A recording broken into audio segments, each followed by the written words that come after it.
Good evening po sa inyong lahat. Happy Easter! Yan, buti po sa Olap, buhay na buhay ang Happy Easter, no? Doon sa mga minisahan ko, Happy Easter! Ang sagot nila, pang Good Friday. Dapat ganyan, buhay pa rin. Kaya nga yung ating Paschal Candle ay nandito pa rin hanggang Pentecost Sunday.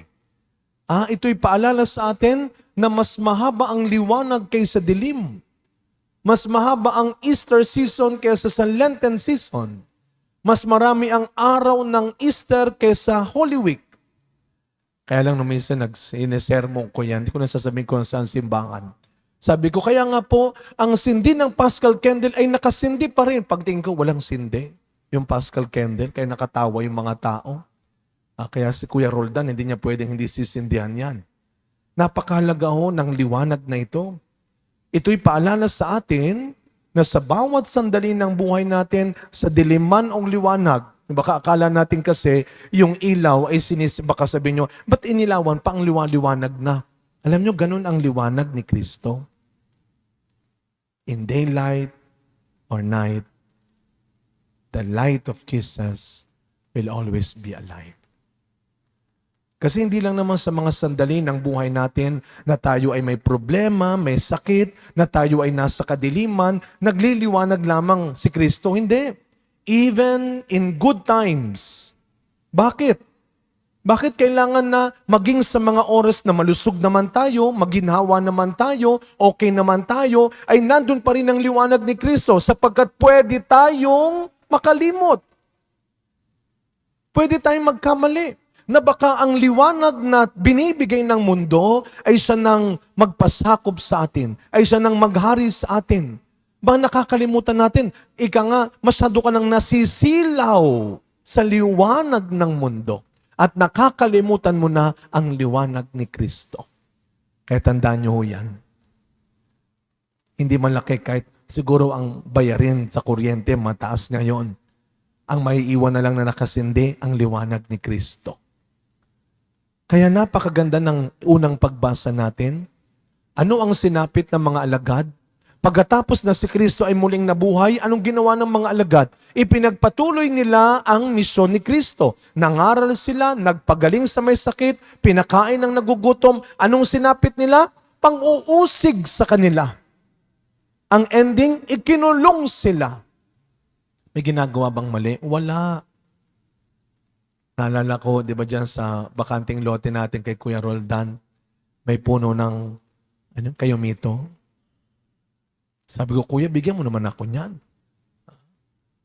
No, talagang hitik. Pag daw kaya lang sabi niya, Father, wala na, naunahan ka ng mga bata. Pinagbabato na. Talagang di ba may kasabihan tayo, pag hitik sa bunga ang puno, binabato. Ngayon, tapos na ang panahon ng kaimito, hindi na siya pinapansin. Kaya kapag ikaw ay hitik sa kabutihan, sa kagandahang bagay, hitik ka sa katotohanan, hitik ka sa kabanalan, asahan mo, makakatikim ka ng pagbato. Anong ginawa sa mga alagad? Kinulong. Pag sinabi natin nakakulong, ang nasa isip natin, madilim, maliit, marumi. Pero anong ginawa ni Kristo? Ipinadala niya pinadala niya ang Diyos ang kanyang anghel. At iniligtas ang mga alagad. The angel of the Lord came to rescue them. At yan ang panghahawakan natin. Kaya sabi ng ating ebanghelyo, gano'n na lamang kamahal ng Diyos ang tao. Ibinigay niya ang hindi lang kung sino-sino. Binigay niya hindi lang ang kung ano-ano. Binigay niya ay ang lahat-lahat sa Kanya. Ang Kanyang bugtong na anak. Para ano? Hindi daw para hatulan tayo. Hindi para saktan tayo, parusahan, kundi para iligtas tayo. Kaya mga kapatid, ito ang ating laging tatandaan. Araw-araw, magpapadala ang Diyos, hindi man ng gusto mo, kundi ng kailangan mo. Kailangan lang ang pananampalataya mo ay laging nagliliwanag. Kailangan lang ang pananampalataya mo ay sa ilaw pa rin ni Kristo. Faith is not about having what you want. Faith is about believing in what He wants. Kaya sa pagkapatuloy na misa natin, mga kapatid, huwag niyo pong kakalimutan, araw-araw, hindi lang po tayo naghihintay ng anghel sa buhay. Gusto ko lang pong ikwento sa inyo ng mabilis dahil I think 1 week from now, ihahanda na naman natin ang ating simbahan. Next week, April 22, ay ang ating devotion para kay Saint Charbel. Kaya mamaya may PPC meeting at magkakaroon ulit ng special meeting para ho sa paghahandang yon. Marahil may mga pagkakataong hindi nyo ako nakikita sapagkat bahagi ng biyayang binigay ng Diyos ay ang misyon. Hindi ko lang ho yun misyon. Tandaan nyo ho, hindi lang naman ho ako ang tumanggap nun. Ang simbahan natin. Ang pamayanan natin. Kaya huwag natin sasayangin. Napakalaking biyaya ang binigay ng Diyos sa simbahang ito. Sa ating lahat.